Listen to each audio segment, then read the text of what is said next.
Keçən mövzu, hörmətli izləyicilər.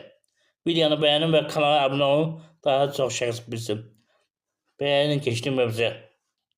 Demək, atos sizə təminsiz ev veribsə, valideyniniz və təminsiz ev veribsə və ya torpaq verib ki, burada ev tikək, yaşa aylıq olsa, oradan həmin torpaq versə arasında bölünürsə, siz nə qədər xərc çəkmişsinizsə, həmin xərci vəsaidən ala bilərsiniz. Neçə vəsə varsa, onların arasında bərabər bölünür. Məsəl üçün, 40 min xərc çəkmişsinizsə, 5 nəfər vəsə varsa, 5 nəfərin arasında bölünür, hörmətli izləyicilər.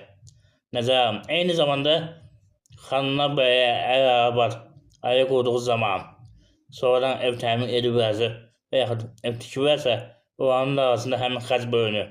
O çıxardı vəsaitin nə vaxt vəq oluna bilər? Bir neçə hal var, onları qeyd edən dediyim kimi videonu bəyənin.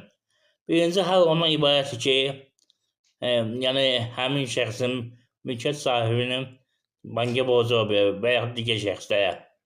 Həmin siz vəsait müddəti qəbul edildiyiniz müddətdə sizə iddia verərlər ki, borcu verməzsiniz, həmin vakit müsahidə oluna bilər. Bir məsələ bu, nəzərəm, hörmətli izləyicilər. Digər məsələ də var. Digər məsələ ondan ibarətdir ki, məsəl üçün 5 dəfə vəsə varsa, onun hər hansı biri həmin borcu ödəyib payı götürə bilər. Nəzərəm, hörmətli izləyicilər, bir məsələ də budur.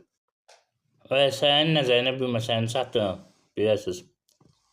Əgər tutaq ki, siz ev tikmişsinizsə, evin tikinti qiyməti məsələsini deyəm, 30 mindirsə və torpaq da varsa, torpağın pulu sizə ayrıca verməlidir, tikintinin pulu ayrıca verməlidir. Əgər başqa bir vəsə götürürsə.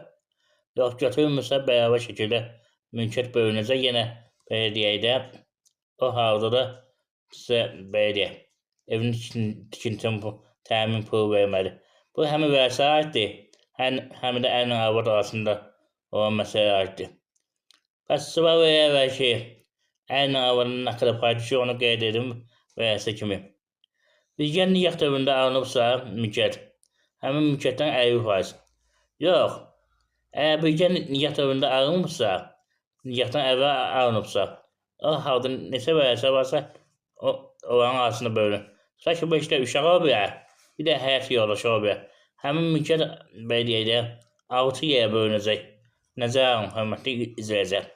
Və yaxud bir məsələni qeyd edim. Əgər boşanırlarsa, 2009-dan əvvəl ailə qrupu varsa, həmin evdə qadının yaşama hüququ var. Nəzərəm, hörmətli izləyicilər, mütləq qeyd edər. 2009-dan sonra yaşama hüququ var, amma müəyyən şərtlərlə. Mülkiyyət sahibi